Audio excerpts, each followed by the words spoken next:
ഈ ഗവൺമെൻറ് അവിശ്വാസികളുടെ ഗവൺമെൻറ്റാണ്.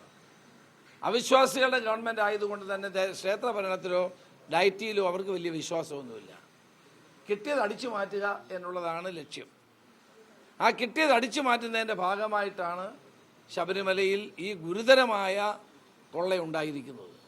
വിശ്വാസ സമൂഹത്തെ മുഴുവൻ വേദനിപ്പിക്കുന്ന തരത്തിൽ ശബരിമലയിൽ ഉണ്ടായിരിക്കുന്ന ഈ കൊള്ള കണ്ടുപിടിക്കുകയും ബോർഡിൻ്റെ ചെയർമാൻ സ്ഥാനത്തും മെമ്പറുടെ സ്ഥാനത്തിരുന്ന ആളുകളുടെ പേരിൽ നടപടി ഉണ്ടാകണം, മന്ത്രി രാജിവെക്കണം എന്ന് ഞങ്ങൾ പറഞ്ഞ അതുകൊണ്ടാണ്. ഉണ്ണികൃഷ്ണൻ പോറ്റിയുടെ എല്ലാ അക്കൗണ്ടുകളും പരിശോധിക്കേണ്ടതാണ്.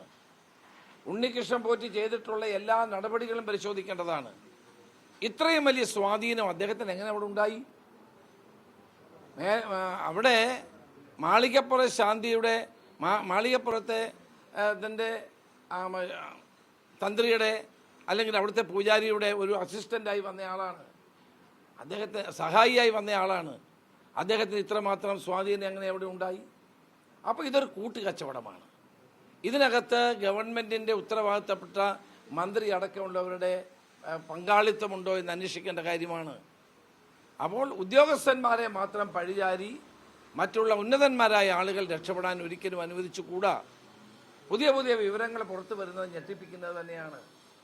ഇതല്ല, നമുക്കറിയാം കോടാനുകോടി ഭക്തജനങ്ങളാണ് ഓരോ വർഷവും ശബരിമലയിൽ വന്നു പോകുന്നത്. അവരെ എല്ലാം ഭക്തൻ്റെ ഒരു നിർവൃത്തിക്ക് വേണ്ടിയിട്ടാണ് അവർ ദക്ഷിണ കൊടുക്കുന്നത്. ഇതെല്ലാം അടിച്ചു മാറ്റുക എന്ന് പറയുന്നത് വളരെ ഗുരുതരമായ കാര്യമാണ്. ഒരു ഗവൺമെൻറ്റിനും ഇത് ഭൂഷണമല്ല.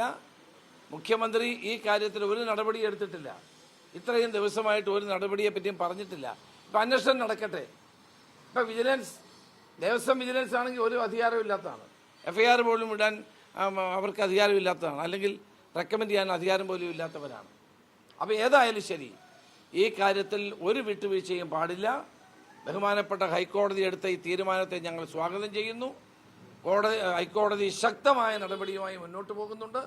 ഭക്തജനങ്ങളുടെ ആശങ്കകൾ പരിഹരിക്കാൻ ഹൈക്കോടതിയുടെ ഇന്നത്തെ ഈ നിരീക്ഷണം, അതോടൊപ്പം തുടർന്നുള്ള അന്വേഷണവും സഹായിക്കുമെന്ന് ഞാൻ പ്രതീക്ഷിക്കുകയാണ്.